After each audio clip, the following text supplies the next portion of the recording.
Olá, eu vou começar aqui uma apresentação sobre alguns conceitos, né? Vai ser uma série de vídeos sobre conceitos teóricos voltados à manutenção industrial.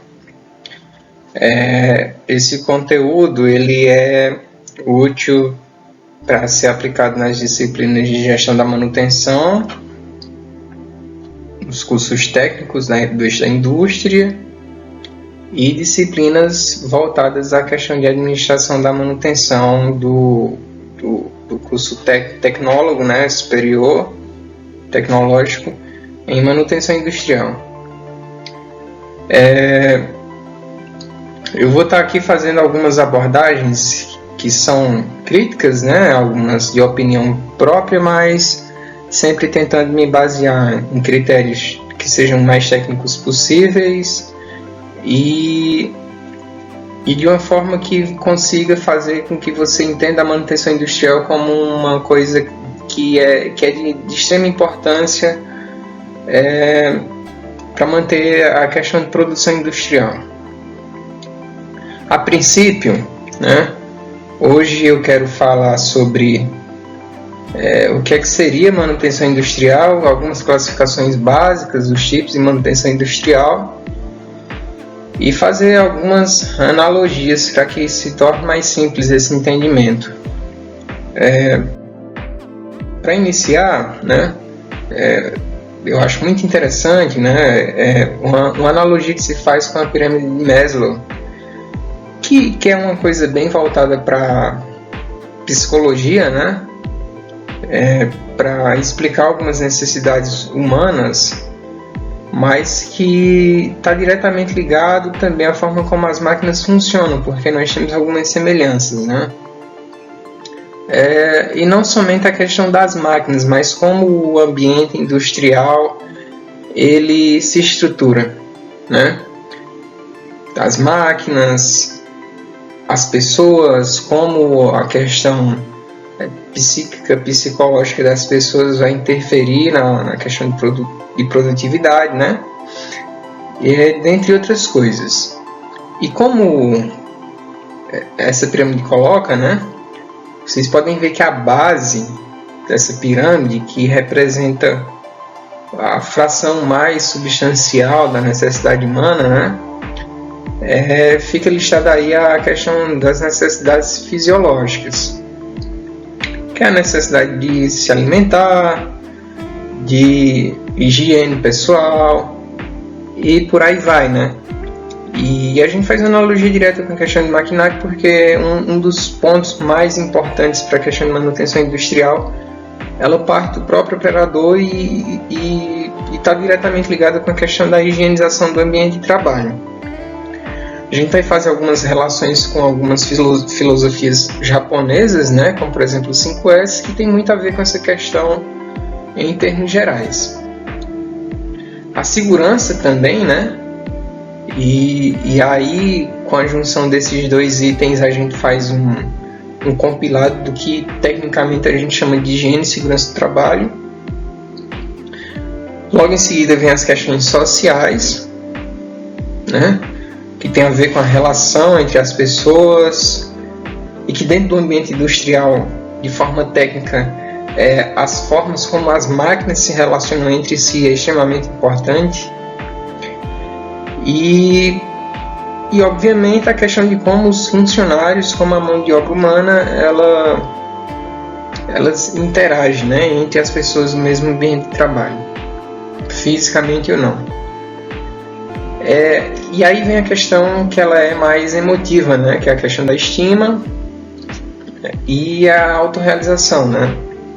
E posteriormente, pegando esse gancho, eu gostaria de falar sobre a relação que existe entre a manutenção industrial do ponto de vista da sustentabilidade, né? Que envolve o tripé lá do econômico, do social e do ambiental, né?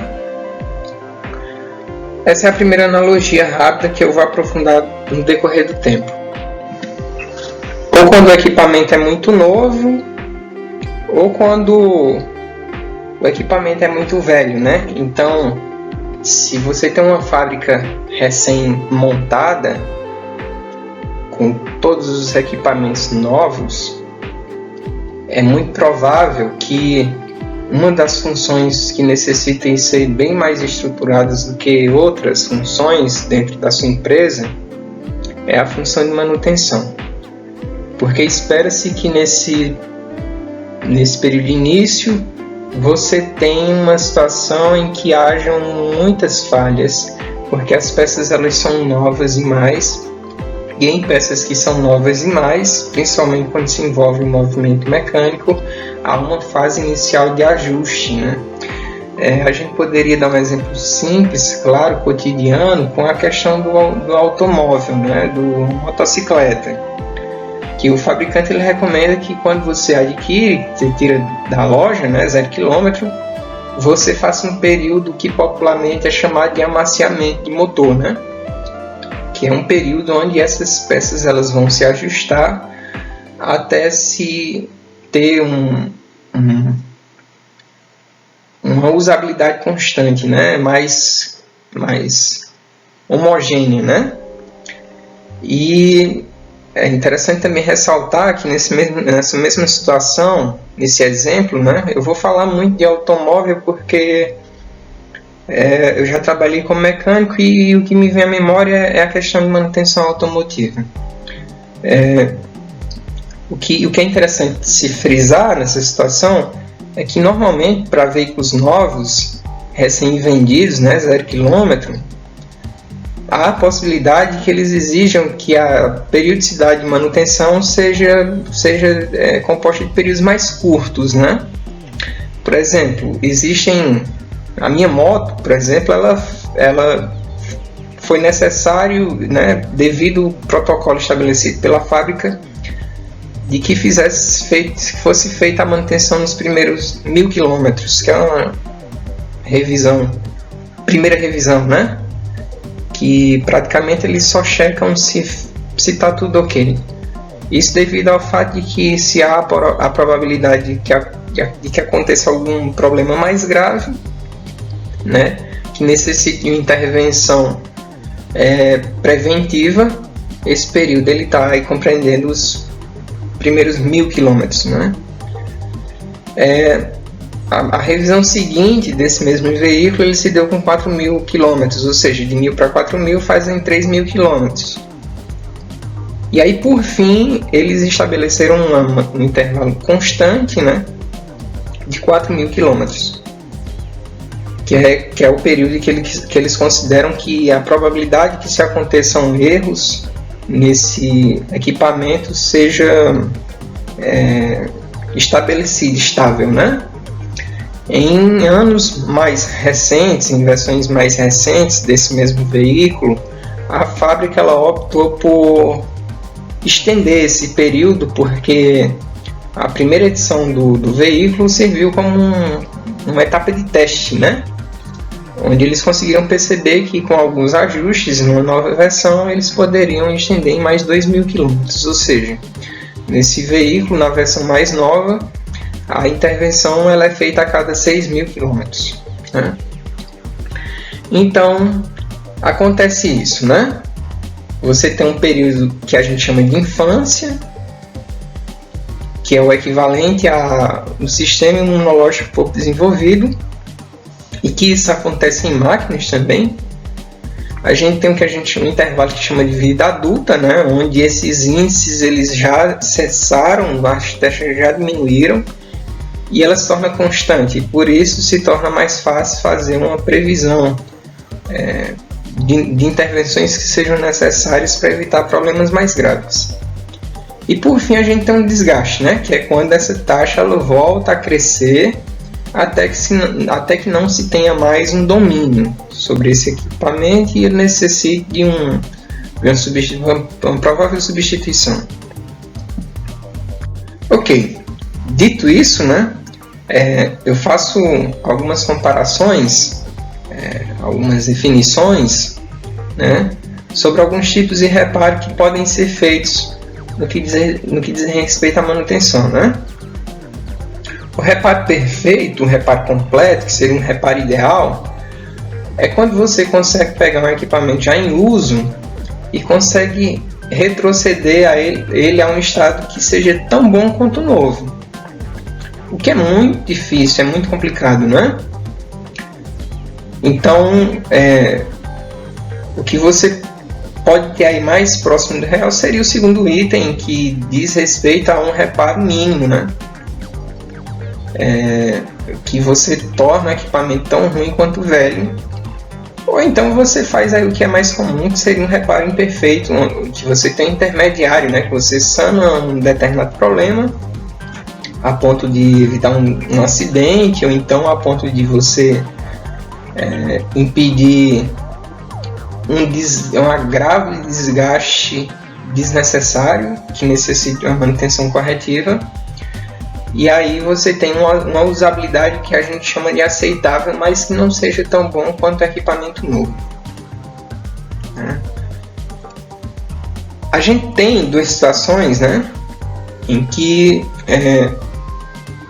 seriam situações atípicas, menos prováveis, onde você poderia ter um reparo melhor, né, onde você deixa o equipamento melhor do que quando ele era novo. E aí é uma situação um pouco complicada, porque se o reparo perfeito ele já é difícil, né, deixar ele tão bom quanto o novo já é difícil. Então imagine você conseguir fazer com que ele fique melhor ainda do que novo, né, nessa situação. Nesse caso, o que possa acontecer com mais probabilidade seria o que a gente chama de reparo pior. Nesse reparo pior, né, ele é mais comum e mais previsível que aconteça devido às condições de erro, né? Erro humano, defeito de peça de reposição, né? Uma peça mal instalada. E aí eu falo sobre a questão das condições psicológicas do mantenedor, né? Que ele pode não estar num período bom, né? E aí eu posso estar ocasionando uma situação onde a intervenção de manutenção, ao invés de retroceder o problema da máquina, avança, né? E aí você tem uma situação de agravo do problema, né? Certo? Em relação à questão de intervalos de manutenção, né? A gente pode estabelecer de 3 formas. A primeira seria levando em consideração o tempo, né? E aí você vai levar em consideração a quantidade de horas, né? Dias, meses, anos. Então você pode estabelecer, né, que um determinado equipamento sofre intervenção de manutenção preventiva a cada 6 meses, a cada ano, a cada quinzena ou a cada mês, independente da intensidade do uso, né? Outra forma seria a distância percorrida, que seria o caso dos veículos automotores, né? E aí eu posso estabelecer uma determinada distância percorrida por esses veículos para que eu considere ideal para que seja feita nova intervenção de manutenção preventiva. E também no caso dos veículos eu posso fazer um misto disso, né? O que é comum você ver nos manuais de usuário, que diz a cada tanto tempo, a cada tantos quilômetros, né? E aí você vai ter uma situação onde, por exemplo, no caso de um carro, a cada 10.000 km, a cada 6 meses, o que ocorrer primeiro. Então, qualquer uma das situações que for satisfeitas primeiro, já lhe indica a necessidade de intervenção de manutenção. E tem também a questão das repetições de uso, né? Que é a quantidade de vezes que você utilizou, né? Independente da intensidade e independente do tempo, para que você faça uma intervenção de manutenção. Eu poderia citar, né, uma impressora, talvez um toner, que você faz aí, sei lá, 1000 impressões, até que seja necessária uma recarga, né? Enfim. E aí, né, nós vamos, de fato, começar a classificar quais são os tipos de manutenção, né? Primeiro nós temos a manutenção corretiva, que é o caso mais extremo de manutenção, talvez, né? Porque a manutenção corretiva ela faz a correção do problema quando ele já aconteceu, né? Certo? Quando o equipamento ele já perdeu desempenho e que popularmente a gente pode chamar como quebra, né? O quebrou, eu vou ter que fazer uma intervenção. Então eu estou corrigindo, eu não estou prevenindo, né? Certo?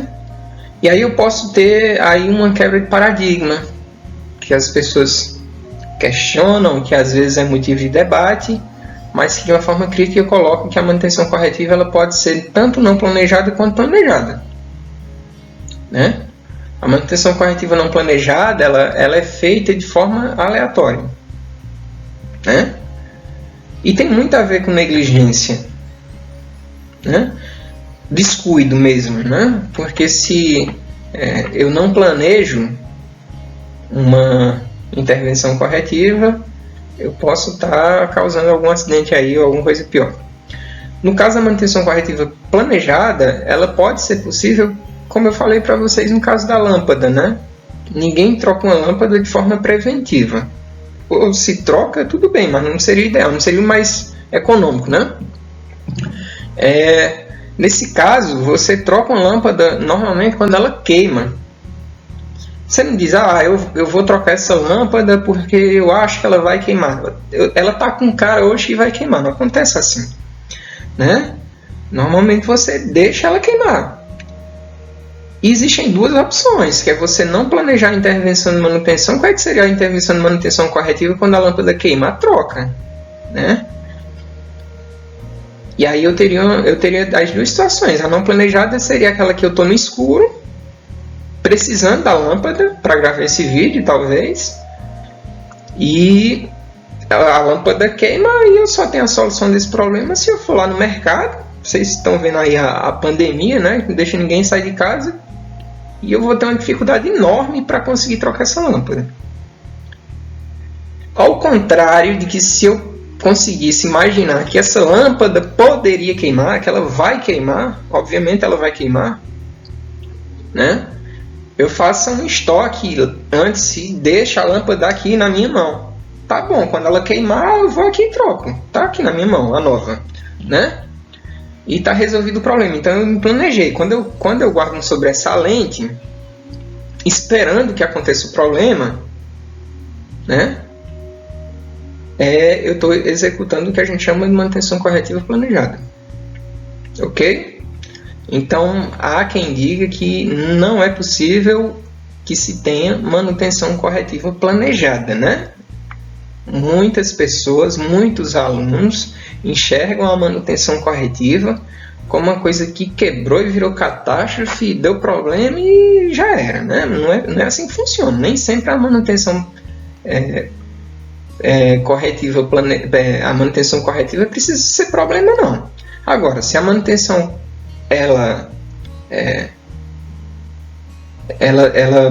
no caso, se a quebra, né, ela for trazer algum problema, sei lá, o sistema de freio do carro quebrou enquanto estava andando, então não tem que esperar quebrar para poder corrigir, né? Você, nesse caso, faz outro tipo de manutenção, que é a que a gente chama de manutenção preventiva, né? Certo? E um dos problemas que a manutenção preventiva tem, né, já que ela atua antes do problema acontecer, eu acho que vai acontecer, mas eu não tenho total precisão de quando é que isso vai acontecer, né? É que eu posso estar desperdiçando o tempo de uso do meu equipamento, né? Por isso que eu digo que não faz sentido trocar uma lâmpada assim, só porque eu acho que vai queimar hoje, né? Se a lâmpada queimar, eu não vou morrer, eu vou ficar escuro, né? E é simples de corrigir, né? Agora, se a lâmpada fosse algo que pudesse matar alguém, sei lá, de repente um equipamento médico hospitalar, né? Que se parar, eu posso estar colocando a vida de alguém em risco, né? É melhor que eu desperdice o tempo do equipamento, mas se pelo menos eu garanta o funcionamento daquele equipamento antes que ele quebre, tá? Então, é uma situação diferente, né? Em contrapartida, eu posso ter uma situação em que eu podia prever uma situação de quebra, né? E essa quebra acontecer antes do que eu previ. Aí eu vou ter um problema grave, posso tirar a vida de alguém, mas devido a uma previsão imprecisa que eu fiz, de baixa qualidade. Né? Certo? Então eu posso estar aqui, né, fazendo uma situação que não é desejada. Eu coloco aqui também como uma situação de desvantagem, né, a introdução de defeitos que não existiam no equipamento, né? Tá lá funcionando, só que você sabe que vai quebrar, não sabe quando, e aí você faz uma intervenção de manutenção, né, para evitar que aquele problema chegue. E aí, ao invés de retroceder por completo, você pode estar criando uma situação de acréscimo de defeito que não existia. Parafuso que falta, né? Ou então o ajuste de uma peça que ao ser apertada vai sendo perdido, o que é absolutamente normal, né? Então a manutenção preventiva, resumidamente, ela é calcada na questão de intervalo, né? A cada 6 meses, a cada tantos mil quilômetros. Não é que o óleo do motor vai ficar de fato ruim aos 10 mil quilômetros. Pode ser que rodasse mais 1.000, 2.000, não sei. Mas você não vai querer ver o seu motor batendo por arriscar um pouco mais, né? E por fim aqui, né, eu tenho o que a gente chama de manutenção preditiva, que é a questão de predizer, que tem a ver até com adivinhar, né? Certo? Então, para isso, para mim conseguir exatamente dizer onde é que vai acontecer o problema, a hora exata, dia exato, eu preciso que esse equipamento ele seja constantemente monitorado. E às vezes, por isso, é caro. Eu ter equipamento de raio-x, por exemplo, que faça o acompanhamento em tempo real toda hora de uma máquina, para no momento exato que se ocorra uma fratura eu faço intervenção de manutenção, um exemplo, né? E para isso, né, para a questão de análise de informações coletadas por sistemas avançados de sensoriamento, né, às vezes eu preciso lidar com tabelas, com gráficos. E aí entra uma desvantagem, que é que nem todas as pessoas conseguem de forma fácil, né, interpretar esse tipo de dados. Então o nível de treinamento para se executar manutenção preditiva ele é mais elevado. Precisa de mais conhecimento abstrato, né? Ok? Então basicamente, né, a gente vai dividir aí as manutenções da forma mais superficial possível entre manutenção corretiva, que pode ser planejada ou não, né? Talvez seja a única que não é que pode ser não planejada. A gente vai ter a manutenção preventiva e a gente vai ter a manutenção preditiva.